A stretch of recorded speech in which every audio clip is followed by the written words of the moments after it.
It's Tuesday the 2nd of April 2024, and as you can see behind me, this is a monumental landmark day for Newcastle and Gateshead, because right now the Tyne Bridge is being moved from 4 lanes down to 2 lanes for a minimum of 2 years during a 4-year repair and refurbishment of this magnificent but tired looking Tyne Bridge.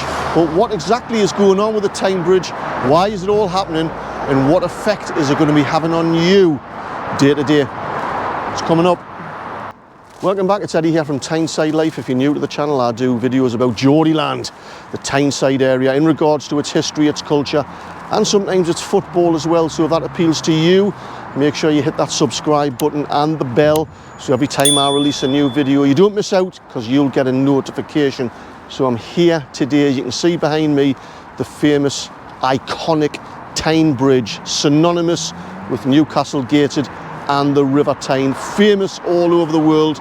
It was opened on the 10th of October 1928 by King George V and his lass, Queen Mary, and it's a Grade 2 listed structure, and today it has about 70,000 vehicles passing over it every single day.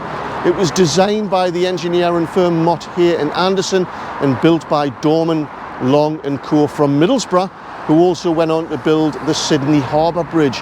But where did the inspiration and influence come from on the design of the Tyne Bridge? Well, there's a myth to say that the Tyne Bridge was actually copied from the Sydney Harbour Bridge.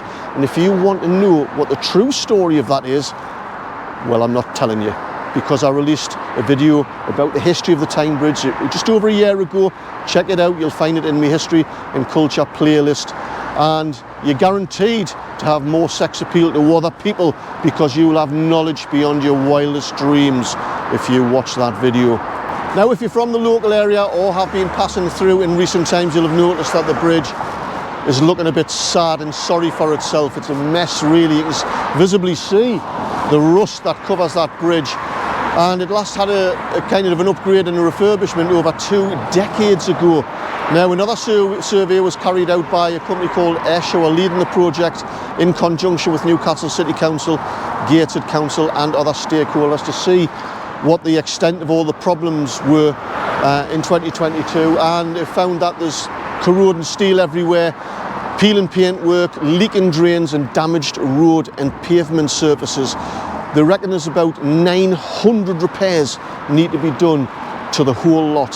So the various stakeholders involved in repairing and refurbishing the Tyne Bridge got together over the past couple of years to thrash out a deal on how they're going to fund the immense work it's going to take to have this back up to scratch in time for the 100 centenary celebrations in October 2028. So they've estimated the total cost will be around 42 million.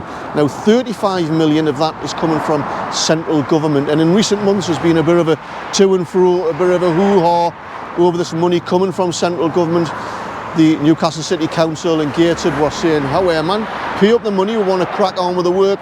Central government was saying, "Well, hold on, we're ready to give you the money, but you haven't done the full report and signed the paperwork yet." So anyway, it's been done, we've got the money. The rest of the money is coming from Newcastle City Council and Gateshead Council, and they're ready to crack on. And it's starting, well, it's already started actually, because there's scaffolding up on the Gateshead side, underneath on the Gateshead quays there, in preparation for the work to start. And just to add to the complications of this 4-year project, the Tyne Bridge is also home to 1,200 nesting pairs of Kittiwake birds. And this particular area is the furthest inland breeding colony of Kittiwake birds in the world. You can't just kick them off while they're building it, man. They're protected species. So over the next 4 years, whilst they're doing the refurbishment work, they're building ledges or Kittiwake hotels along the Tyne, so they can carry on with their nesting habits and breeding habits whilst the work is going on. Amazing.